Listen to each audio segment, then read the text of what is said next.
Hello, future engineers. Welcome to my YouTube channel. If you're still new to my channel, please don't forget to subscribe if you like my videos.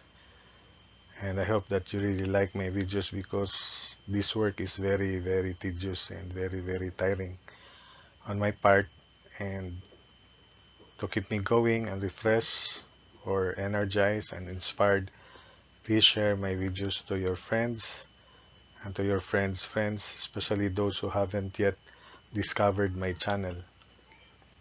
And I plan to make this channel the one-stop channel for those who can discover it because it has so many examples aside from the lecture videos that I provided. And I hope that the videos will help you improve in your studies, not just as students but as professionals in the future. You might like to teach uh, in university or in colleges. So here we go. This is my favorite method, the conjugate beam method. For the beam shown below with constant EI, compute the following slope and deflection by the conjugate beam method at point A, at C, at D, at E, and at F. So at E, only the slope is to be computed and the deflection is 0, of course. So first, let's solve for the reactions.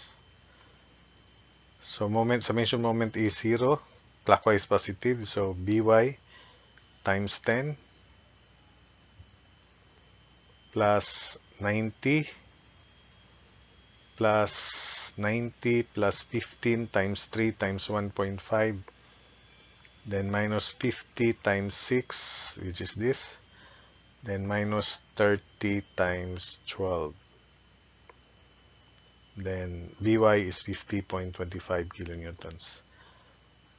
So since I plan to make E as the moment center, so there's no need to compute for the reaction at E. So let's prepare the conjugate beam. So the free end becomes fixed. This interior pin becomes interior hinge because there's no deflection, so there's no moment about the hinge, but there is slope or shear, so that's why it can resist shear here, which is interpreted slope of the real beam. This interior roller becomes interior hinge also because there's no deflection, but there is slope, there is rotation. So there is rotation, there is shear resistance here. So the free end, which is free to rotate and free to deflect, should have resistance to shear and moment. So that's why it should be fixed. So free becomes fixed, fixed becomes free, vice versa. Interior pin becomes interior hinge, roller becomes interior hinge. If it is an interior hinge, it becomes an interior pin. That's vice versa for conjugate beam method. Or you watch my lecture video on the concept of transforming uh, real beam to conjugate beam and vice versa. So since EI is constant, we begin by preparing the load moment diagram by parts at E. So 30 times 12 is 360 over EI. 30 times 2 is 60 over EI. 30 times 6, 180 over EI. 30 times 9, 270 over EI. So that's it. Then for the reaction here, 50.25 times 10, because E is the moment center. By the way, due to 50 times 6 is 300 over EI here. Then for this is 150, 50 times 3, so 150 over EI. This is 50.25 times 10, so 502.5 over EI. Then due to this couple, rectangle 90 over EI. So this is 50.25 times 4 to 201 over EI. 50.25 times 7 is 351.75 over EI. Then lastly, for this couple here, rectangle positive above the beam 90 over EI. So by looking at the figure, only portion BE is simply supported. So we solve for theta B first. So it is upward because B is the left section. Before I forget, the moment due to the uniform load, 15 times 3 times 1.5, this is second degree, is 67.5 over EI. So that's the positive direction for theta B, downward at D, just to the left. So same theta B at the left and the right, because this is an same shear, because that's an interior hinge. Same is true here. We have theta D, theta E downward, and theta E upward. So considering BD, we sum up moment about E equals 0. So let's put the areas first. So that will be our guide. Then for this rectangle upward, let's divide the trapezoid 60 by 360 into two triangles as shown in the figure. Then we have downward here equal to the area of the smaller triangle. For the bigger triangle, 360 height, it is represented by that. Then for this last triangle here, downward, it is represented by that area or arrow. So theta B times 10,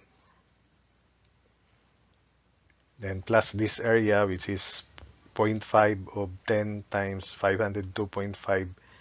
The moment arm is 10/3 of that area, 1/3 of 10. Then plus 3 times 90 over EI.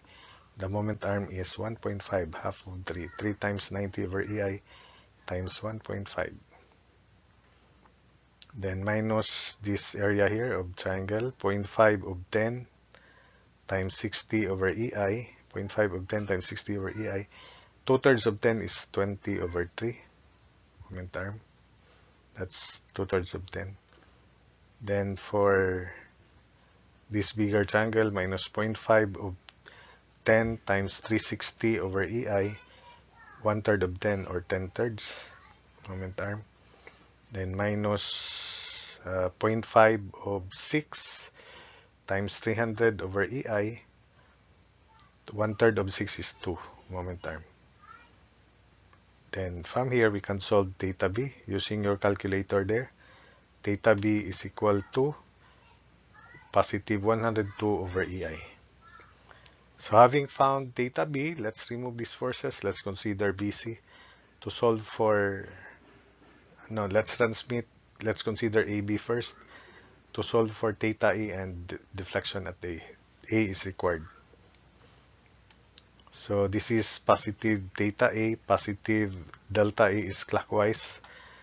Then force equivalent to the area which is downward of that triangle. So summation forces vertical y equals 0. So our equation is theta A. Then minus this area, 0.5 of 2 times 60 over EI. Then minus theta B, which is 102 over EI, equals 0. So theta A can now be solved. Theta A is equal to 162 over EI. So that's it. Then for delta A, summation moment A is 0, considering AB.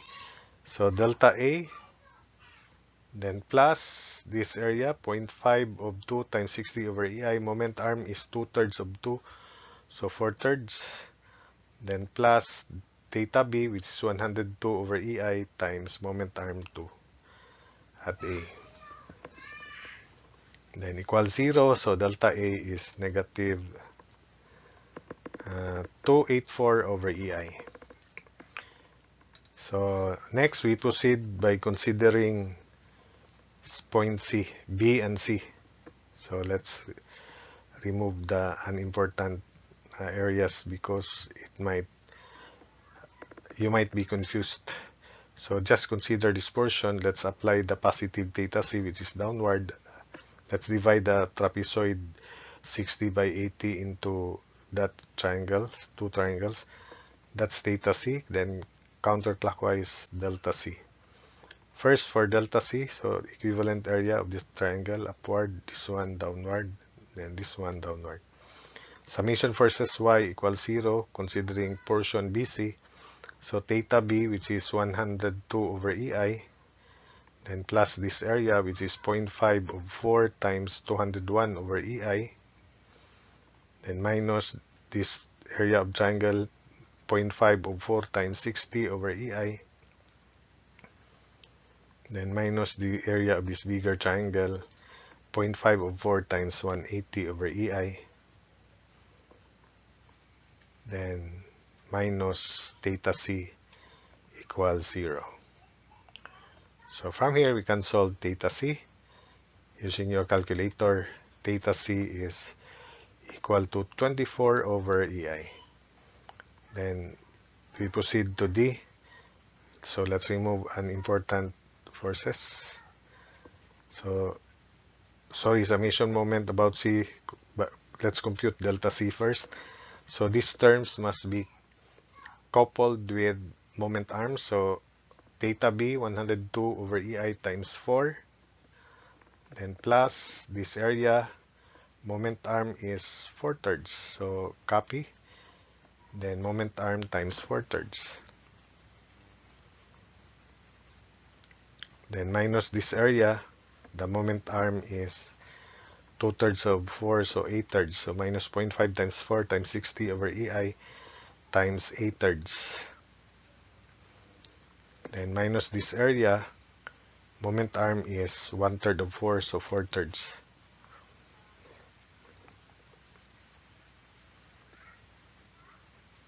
Then minus delta C equals 0. So solving for delta C using your calculator, delta C is 144 over EI. Then let's remove these areas, arrows, and this theta C and delta C, so that you won't be confused for the next calculation at D. Apply positive theta D and positive delta D. And let's have this area. Let's divide the trapezoid 60 by 270 into two triangles as shown. So for the area of this smaller triangle, downward, for this bigger triangle, downward, and we have another triangle 3 meters by 150 over EI, downward. So to solve for theta D, summation forces y for portion BD 0, theta B upward, which is 102 over EI, then plus this area 0.5 of 7 times 351.75 over EI, minus this area 0.5 of 7 times 60 over EI, minus this area 0.5 of 7 times 270 over EI, then minus this area of triangle 0.5 of 3 times 150 over EI, then minus theta D equals 0. So solving for theta D is negative 46.875 over EI. Then summation moment D equals 0 considering BD, clockwise positive, so theta B 102 over EI times 7. So we just copy these areas, then provide moment arms, plus 0.5 of 7 times 351.75 over EI times 7/3, the moment arm. Then minus 0.5 of 7 times 60 over EI, 2/3 of 7 is 14/3. So minus 0.5 of 7 times 270 over EI, 1/3 of 7, so 7/3 moment arm. Then minus 0.5 of 3 times 150 over EI, which is this, times 1. 1/3 of 3 is 1. Then minus delta D equals 0. So using your calculator, delta D is equal to 176.625 over EI. So next, let's consider BD again. And this was the equation before. We just sum up forces vertical for portion BE rather, to solve for theta E. We need theta E also. Delta E is 0, so there's no need to compute that. So that after theta E, we can solve theta F and deflection at F. So summation versus Y equals 0. Theta B, which is 102 over EI, plus the area of this big triangle, which is 0.5 of 10 times 502, 0.5 over EI, plus this rectangle, 3 by 90 over EI. So I consider 60 by 360 as trapezoid. So minus area of this trapezoid. Anyway, our equation is just summation versus Y. So we just compute the area of trapezoid right away. Minus 1/2 or 0.5 of quantity 60 over EI plus 360 over EI times 10. The distance between 60 over EI and 360 over EI. And minus the area of this triangle, which is 1/2 or 0.5 of 6 by 300 over EI.